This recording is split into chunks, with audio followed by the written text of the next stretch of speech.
주님께서 여러분과 함께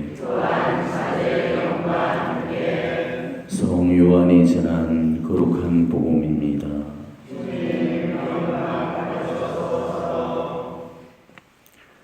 그때 예수님께서 당신을 믿는 유다인들에게 말씀하셨다. 너희가 내 말 안에 머무르면 참으로 나의 제자가 된다. 그러면 너희가 진리를 깨닫게 될 것이다. 그리고 진리가 너희를 자유롭게 할 것이다. 그들이 예수님께 말하였다. 우리는 아브라함의 후손으로서 아무에게도 종노릇 한 적이 없습니다. 그런데 어찌 너희가 자유롭게 될 것이라고 말씀하십니까? 예수님께서 그들에게 대답하셨다. 내가 진실로 진실로 너희에게 말한다. 죄를 짓는 자는 누구나 죄의 종이다. 종은 언제까지나 집에 머무르지 못하지만 아들은 언제까지나 집에 머무른다. 그러므로 아들이 너희를 자유롭게 하면 너희는 정녕 자유롭게 될 것이다. 나는 너희가 아브라함의 후손임을 알고 있다. 그런데 너희는 나를 죽이려고 한다. 네 말이 너희 안에 있을 자리가 없기 때문이다. 나는 네 아버지에게서 본 것을 이야기하고 너희는 너희의 아비에게서 들은 것을 실천한다. 그들이 우리 조상은 아브라함이요 하자 예수님께서 그들에게 말씀하셨다. 너희가 아브라함의 자손이라면 아브라함이 한 일을 따라 해야 할 것이다. 그런데 너희는 지금 하느님에게서 들은 진리를 너희에게 이야기해 준 사람이 나를 죽이려고 한다. 아브라함은 그런 짓을 하지 않았다. 그러니 너희는 너희의 아비가 한 일을 따라하는 것이다. 그래서 그들이 예수님께 말하였다. 우리는 사생아가 아니요 우리 아버지는 오직 한 분 하느님이시요. 예수님께서 그들에게 이르셨다.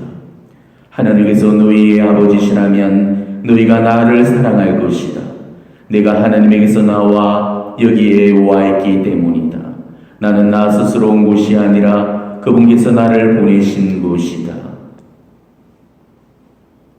주님의 말씀입니다.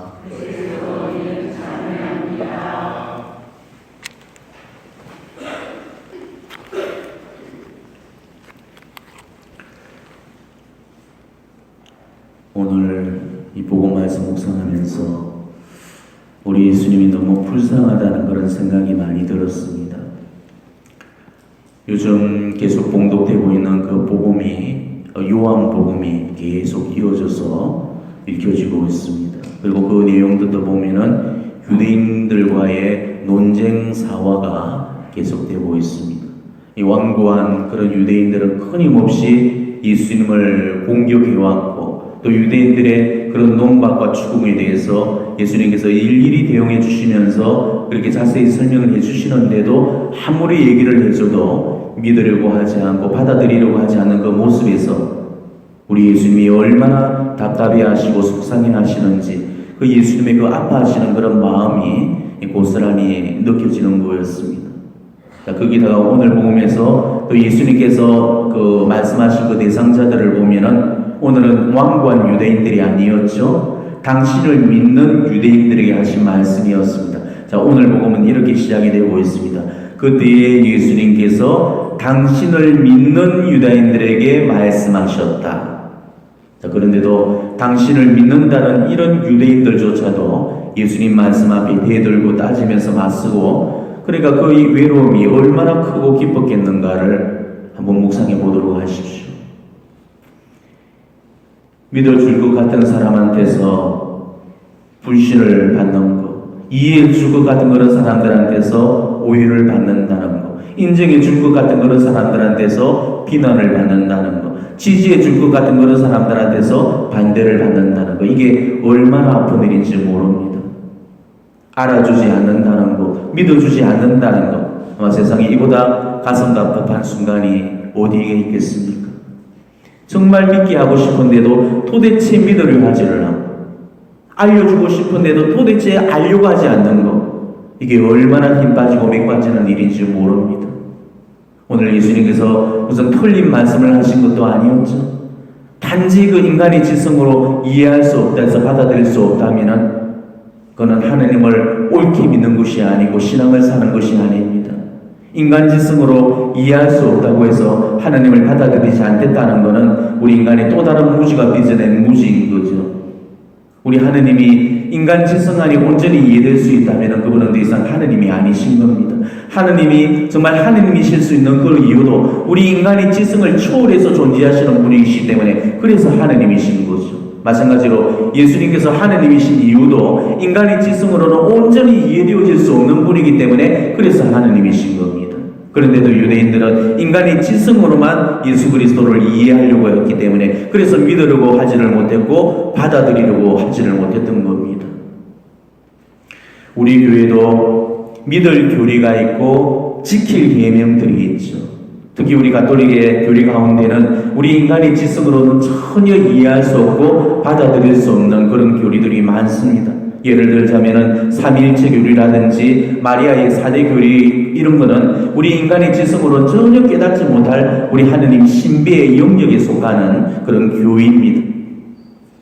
그런데 신자들이 이성과 과학의 그런 잣대만 탁 들이대면서 그 교리를 과학적으로 이성적으로 받아들일 수 없다고 해버린다면 도대체 진리가 어떻게 되어버리겠습니까? 인간의 지성으로 알아들을 수 없는 것은 믿음의 힘으로 받아들이면 되는 거죠. 지성으로 이해되지 않는 것들이 믿음 안에서는 이해되는 것들이 얼마나 많습니까? 비록 인간의 머리로 받아들일 수 없는 것들도 믿음의 힘이 바로 그 인식을 가능케 만들어주는 겁니다. 그 당시에 바리새인들이나 사제개혁들은 머리와 지식과 논리로만 하느님을 알려고 접근을 했죠. 과학과 이성적인 판단으로만 그 예수님을 바라봤기 때문에 결국 예수님의 신원을 받아들이지를 못했지만 그 위에 수많은 사람들은 바로 예수님이 하느님께로부터 오신 예수 그리스도라는 것을 다 알아봤습니다. 바로 믿음의 힘이 그거를 가능케 만들었던 거죠.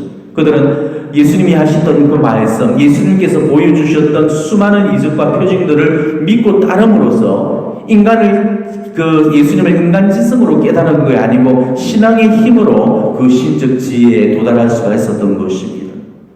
만일 그 당시에 바리새인들이나 그 당대의 지식층들도 순연한 마음으로 믿고 받아들였다면 이 예수님과 이런 불필요한 소모전을 벌이지도 않았을 뿐더러 그들도 예수님을 분명히 알아볼 수가 있었을 거예요. 우리는 역사의 실수를 절대 반복해서는 안 됩니다. 우리는 완고한 그런 유대인들처럼 예수님을 받아들였지 않아서는 안 됩니다. 우리는 예수님을 믿어드려야 합니다. 우리는 우리 교회를 신뢰해야 합니다. 유대인들이 예수님을 믿지 않음으로 인해서 결국은 구원자 하나님을 놓쳐버렸듯이 우리가 정말 예수님의 말씀과 우리 교회의 신비를 믿지 않음으로 인해서 우리 역시도 구원을 잃어버릴 수 있다는 사실을 아셔야 됩니다. 여러분은 지금 얼마나 우리 교회와 우리 교회의 가르침을 지금 믿고 받아들이려고 하고 있습니까? 우리 교회의 교도권 그리고 이 사제의 가르침을 정말 액면 그대로 숙명 속에서 받아들이고 있는지 아니면 거부하고 불순종하고 있는지를 다시 한번 잘 생각해 보도록 하십시오. 예수님의 말씀을 이 배척하고 거부함으로써 어떤 비극적인 결과를 불러왔는지 우리는 역사의 교훈을 내 삶에 대입하면서 그렇게 삼아야 될 겁니다. 앞으로도 줄곧 완고한 유대인들과의 그 논쟁을 우리는 계속적으로 복음을 통해서 접하게 될 겁니다. 어쩌면은 지금 우리가 접하고 있는 이 대목들이 성경을 통틀어서 가장 가슴 아픈 그런 장면이 될 겁니다. 예수님은 당신의 죽음이 아파서 그렇게 우신 게 아니고 당신을 받아들이지 않는 인간의 완고함을 두고 마음 아파하셨고 눈물을 흘리셨다는 거죠. 자, 그렇다면 유대인들의 그 완고함을 마음 아파하셨듯이 예수님은 지금 당신의 가르침을 따르지 않는 그런 우리의 완고함들을 보시면서 마음 아파하시고 눈물 흘리십니다. 저는 요즘 계속적으로 완고함이라는 그 단어를 놓고 자주자주 묵상을 하고 있습니다. 완고함이 결국은 진리의 눈을 닫게 만들어 버립니다. 정말 내한테서 이런 유대인들의 완고함이 없는가를 우리는 깊이 묵상을 해보셔야 될 겁니다. 정말 저만이라도 안 그러고 싶은 게 지금 제 심정입니다. 더 이상 예수님의 마음을 아프게 해드리고 상해드리게 하고 싶지 않은 게 지금 솔직한 저의 마음입니다. 너무나 많은 사람들이 지금 예수님의 뜻을 거슬러서 예수님을 제대로 섬겨드리지도 않고 마음 다해 상해드리지도 사랑해드리지도 않는데 얼마나 마음이 아프실까를 생각해보면 이거는 눈물이 나는 일입니다. 그래서 적어도 저만이라도 정말 시원한 마음으로 예수님의 가르침을 받아들이고 따르면서 예수님을 마음 다해 위로해드리고 싶은 그런 생각입니다. 오늘 복음처럼 예수님은 완고한 유다인들한테서도 배척을 받았고 당신을 따르는 유다인들한테서도 이렇게 반대를 받았듯이 가장 사랑받으셔야 될 그 예수님께서 세상으로부터도 미움을 받으시고 우리에게조차도 잘못된 사랑을 받고 계시다면 이 얼마나 슬픈 일이 되겠습니까? 우리라도 더 이상 예수님을 슬프게 해드리지 않았으면 좋겠습니다. 우리라도 적어도 예수님을 아프게 해드리지 않았으면 좋겠습니다. 그분은 이미 너무나도 많은 상처를 받으셨습니다. 정말 우리가 그분을 위로해드리고 그분의 상한 마음을 치유해드려야 됩니다. 우리 예수님이 아파하신다면 무엇 때문에 아파하시겠습니까? 예수님께서 아파하시는 그 까닭은 바로 우리의 죄 때문입니다. 예레미야서에서 뭐라고 그랬죠? 가슴에 칼이 꽂히는 아픔은 바로 너의 죄 때문이다. 이렇게 이야기하셨죠. 자, 여러분은 죄가 뭐라고 생각하십니까? 십계명을 거스르는 것만 죄인가요? 아니에요. 우리는 하지 말 것을 한 것과 해야 할 것을 안 한 것만 그렇게 죄로 여겨서는 안 됩니다. 진짜 죄라는 것은 그런 게 아니에요. 그보다도 훨씬 더 심각한 그 죄는 하나님의 말씀을 받아들이지 않는 그게 죄입니다. 하나님의 뜻을 거슬러 사는 그게 죄입니다. 오늘 예수님도 분명히 그러셨죠. 내 말이 너희 안에 있을 자리가 없다. 이게 죄입니다. 예수님의 말씀을 마음으로부터 받아들이지 않고 밀어내고 거부하는 것, 이게 바로 죄라는 것이죠. 유대인들이 당신의 말씀을 따르지 않았을 때 우리 주님께서 가장 마음 아파하셨다는 사실을 우리는 알아야 됩니다. 우리도 이 주님의 말씀을 따르지 못하는 그런 삶을 살아갈 때 우리 주님께서는 그거를 가장 마음 아파하신다는 거죠. 주님께서 가장 마음 아파하시는 게 곧 우리가 가장 가슴 아파해야 될 그런 일이 될 것입니다. 오늘 주님은 이렇게 말씀하시죠. 죄 짓는 자는 누구나 죄의 종이다 라고 하셨습니다. 이거는 정말 아픈 말씀이에요. 주님께서는 죄의 종살이를 하고 있던 우리를 죄로부터 구해 주시기 위해서 당신의 몸값을 지불하셔서 그래서 노예 문수를 폐기하시고 우리를 이 사탄에게서 사오셨잖아요. 그런데도 우리가 또다시 죄의 종노릇을 하고 죄의 종살이를 그렇게 산다면 이 얼마나 큰 배은망덕이고 무례가 되겠습니까? 우리는 죄를 혐오하고 미워해야 됩니다. 죄는 우리 주님을 저렇게 십자가에 못 박아 죽인 원흉입니다. 주님을 사랑한다는 것은 사람들이 주님의 원수를 사랑한다는 것, 이거는 말이 안 되는 소리입니다. 우리는 죄로부터 단호해져야 되고 어떠한 죄의 유혹도 온몸으로 막고 저항을 해야 됩니다. 그게 저 주님의 십자가의 죽음을 우리가 기억 갚을 수 있는 그런 보온의 행위가 된다는 것이죠. 우리가 하루를 죄 없이 살아간다는 거, 이게 얼마나 힘들고 어려운 일인지 모르죠. 저한테도 그게 제일 힘든 일입니다. 도대체 죄 없이 사는 날이 하루가 없어요. 죄 짓는 제 자신이 너무 싫어서 죄 좀 안 짓고 살자면서 한때는 제가 무죄의 날을 정해놓고 그날 하루만큼이라도 좀 죄를 안 지어보려고 그렇게 결심을 하고 실행을 해본 적도 있었습니다. 그런데 그것마저도 안 되는 거예요. 죄를 안 지르고 하니까 오히려 더 많이 짓는 것 같았습니다. 사람 만나면은 하도 죄만 짓고 다니니까 좀 사람 안 만나고 있으니까 이번에는 혼자서 또 죄를 짓고 있는 거예요. 하도 손발이 죄를 지어서 안 움직이고 꼼짝 안 하고 있으니까 글쎄 입이 덜썩거리면서 또 죄에 빠지는 겁니다. 하도 입이 죄를 지어서 입을 꼭 다물고 있으니까 이번에는 머리가 핑핑 돌면서 생각으로 죄를 짓는 겁니다. 도무지 이 죄로부터 자유롭지가 못하다는 거죠. 이게 바로 죄의 종살이의 흔적 때문입니다. 우리는 죄 중에 태어났고 날마다 죄인으로 살아갑니다. 그래서 시편 저자도 이렇게 고백을 하죠. 나는 죄 중에 태어났고 내 어미가 죄 중에 나를 떼었나이다. 이제 우리는 죄를 지을 수밖에 없는 존재들입니다. 이게 사도 바울의 고백이었잖아요. 선을 바라면서도 하지를 못하고 악을 바라지 않으면서도 그것을 하고 맙니다. 그래서 내가 바라지 않는 것을 하면은 그 일을 하는 것은 더 이상 내가 아니라 내 안에 자리 잡은 죄입니다. 이렇게 고백을 하죠. 우리는 두 주인을 숨길 수 없습니다. 우리는 죄의 종살이를 할 수도 있고 하느님의 종에 예속되어질 수도 있어요. 자, 죄의 종살이를 하는 거하고 하느님한테 종살이를 하는 거, 이거는 다른 겁니다. 하느님 종살이를 하게 되면은 우리한테는 내적인 평화와 기쁨과 위로가 주어지지만은 죄의 종살이, 죄의 종노릇을 하게 되면은 내 손에 쥐어주는 거라는 후회와 좌절과 비참뿐이라는 거죠. 죄는 우리에게서 자유를 주지 못합니다. 오히려 우리에게 있는 그 자유를 강취해버리고 맙니다. 진정한 아들로서의 그 품위와 품격을 박탈시켜버린다는 그 사실을 우리는 이 둘째 아들, 이렇던 둘째 아들의 비유를 통해서 우리는 볼 수가 있었죠. 그 존귀한 품위를 돼지의 지경에까지 끌어내리는 것, 이게 바로 죄의 종살이의 결과입니다. 때문에 우리는 어떠한 죄더라도 그 죄를 두려워해야 되고 그 죄로부터의 유혹을 경계해야 됩니다. 비에테르 천하의 그 오상의 비우신 분님께서는 이렇게 말씀하십니다. 두려워하는 동안에는 죄를 짓지 않습니다. 이렇게 이야기하십니다.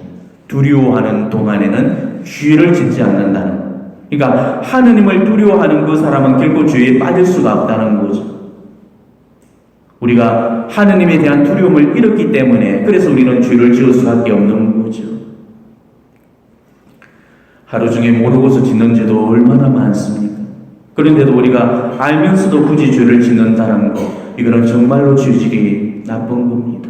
이게 죄인 줄 안다면은 우리는 더 이상 그 죄를 지어서는 안 됩니다.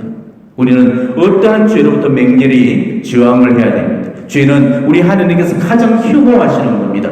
하느님께서 정말 싫어하신다는 것을 우리가 알면서 그걸 한다면 그건 나쁜 거죠. 오늘 독서에서 우리는 다니엘서의 그 영웅적인 세 청년의 그런 이야기를 들었습니다. 이 세 청년의 이야기가 주는 그 영적인 의미가 있다면은 정말로 우리가 목숨을 걸고 죄에 저항하고 항거하면서 죽음으로 마지막까지 하나님을 선택할 수 있는 그런 신앙적인 행위가 요구된다는 것을 우리에게 교훈적으로 일러주는 것입니다. 자, 오늘 다니엘서가 주는 그 교훈적인 그 결론을 한번 들어보십시오. 자기들이 하나님을 신뢰하여 몸을 바치면서까지 임금의 명령을 어기고 자기들의 하느님 말고는 다른 어떤 신도 섬기거나 절하지 않은 당신의 종들을 구해내셨다. 이게 다니엘서의 결론입니다. 오늘 이 세 젊은이들은 죽을 각오로서 왕의 명령을 거부했죠. 왕보다도 더 무서운 그 하느님의 그 명령을 더욱더 무서워했기 때문에, 더욱더 두려워했기 때문에 차라리 죄를 지을 바에야 죽으리라는 그런 마음으로 죽음을 선택하게 되었죠. 바로 우리가 죄를 끊기 위해서는 적어도 그런 각오가 되어 있어야 되는 것입니다. 저도 그런 기도를 수년째 지금 바치고 있습니다. 예전처럼 제가 당신 마음 아프게 하면서 죄를 지을 양이면은 차라리 제 목숨 거두어 가십시오. 이게 제가 늘 바치고 있는 기도의 제목입니다. 하도 죄한테 많이 속고 살아서 이제는 알면서는 죄를 지고 싶지가 않은 겁니다. 모르면서 짓고 있는 그런 죄들도 우리가 부지기수로 많은데 알고서 죄를 짓는다면 이 또한 얼마나 큰 죄가 되겠습니까? 우리는 어제 판공성사를 통해서 영혼을 깨끗이 소재를 했고 거룩한 품위를 다시금 회복시켰습니다. 이제 더 이상 우리는 죄의 종살이를 하지 않고 잃었던 그 아들의 품위, 잃었던 딸의 지위를 다 회복을 시켰습니다. 이제 그 품위를 절대로 사탄에게 던져주는 짓을 하지 마시기를 바랍니다. 오늘 우리가 보내게 될 이 하루가 적어도 죄를 짓지 않는 그런 무죄의 그런 날로 우리 삶에 새롭게 선포되어지기를 바랍니다. 그래서 적어도 오늘 이 하루만이라도 예수님의 성심을 위로해드리는 그런 속죄의 날을 이루시기를 진심으로 축원합니다. 아멘.